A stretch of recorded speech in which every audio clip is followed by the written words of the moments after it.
ಎಲ್ರಿಗೂ ನಮಸ್ಕಾರ. ಇವತ್ತು ನಾವು ಬಾದಾಮಿಯಿಂದ 10 ಕಿಲೋಮೀಟರ್ ಅಂತರದಲ್ಲಿರುವಂಥ ಒಂದು ಗ್ರಾಮಕ್ಕೆ ಬಂದಿದ್ದೀವಿ. ಗುಳೇದಗುಡ್ಡ ತಾಲೂಕಿನಲ್ಲಿದ್ದೀವಿ. ಹಂಸನೂರು ಗ್ರಾಮ ಇದು.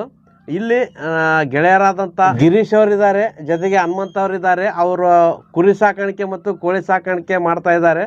ಅವ್ರ ಮನೆಯಲ್ಲಿ ಇವತ್ತು ವಿಶೇಷವಾಗಿ ಕುರಿ ಹಾಲು ಮತ್ತು ಸಂಗಟಿನ ಊಟ ಮಾಡ್ತಾ ಇದ್ದೀವಿ. ಸಾಮಾನ್ಯವಾಗಿ 5 ಸ್ಟಾರ್ ಹೋಸ್ಟೆಲಲ್ಲಿ ಎಷ್ಟು ದುಡ್ಡು ಕೊಟ್ಟು ತಿಂದ್ರೂ ಈ ರೀತಿ ಊಟ ಮಾಡೋಕ್ಕೆ ಅದೃಷ್ಟ ಮಾಡಿರಬೇಕು. ಅಂಥ ಅದೃಷ್ಟ ಇವತ್ತು ನನಗೆ ದಕ್ಕಿದೆ. ನೋಡಿ, ಇದು ಜೋಳದ ಸಂಗಟಿ. ಹತ್ತಿರದಿಂದ ತೋರಿಸ್ರಿ. ಇದನ್ನೆಲ್ಲ ನಾವು ಮರಿತಾ ಇದ್ದೀವಿ. ಜೋಳದ ಸಂಗಟಿ ಜೊತೆಗೆ ಕುರಿ ಹಾಲು ಇದನ್ನು ತಿಂತಾಯಿದ್ರೆ ಅಮೃತಕ್ಕಿಂತಲೂ ಹೆಚ್ಚು ರುಚಿ ಅಂತಲೇ ಹೇಳ್ಬೋದು. ಇಂಥ ಅದೃಷ್ಟನ ನಮಗೆ ದಕ್ಕಿಸಿಕೊಟ್ಟಿದ್ದಕ್ಕೆ ಧನ್ಯವಾದಗಳನ್ನು ತಿಳಿಸ್ತೀವಿ. ಅದೇ ರೀತಿ ಅವ್ರ ತಾಯಿಯವರು ಕೂಡ ಇದ್ದಾರೆ. ಅವರು ಈ ರುಚಿಯಾದ ಸಂಗಟಿಯನ್ನು ರೆಡಿ ಮಾಡಿದ್ದಾರೆ. ಅವ್ರಿಗೂ ಕೂಡ ಧನ್ಯವಾದ ತಿಳಿಸ್ತೀನಿ. ನಮಸ್ಕಾರ.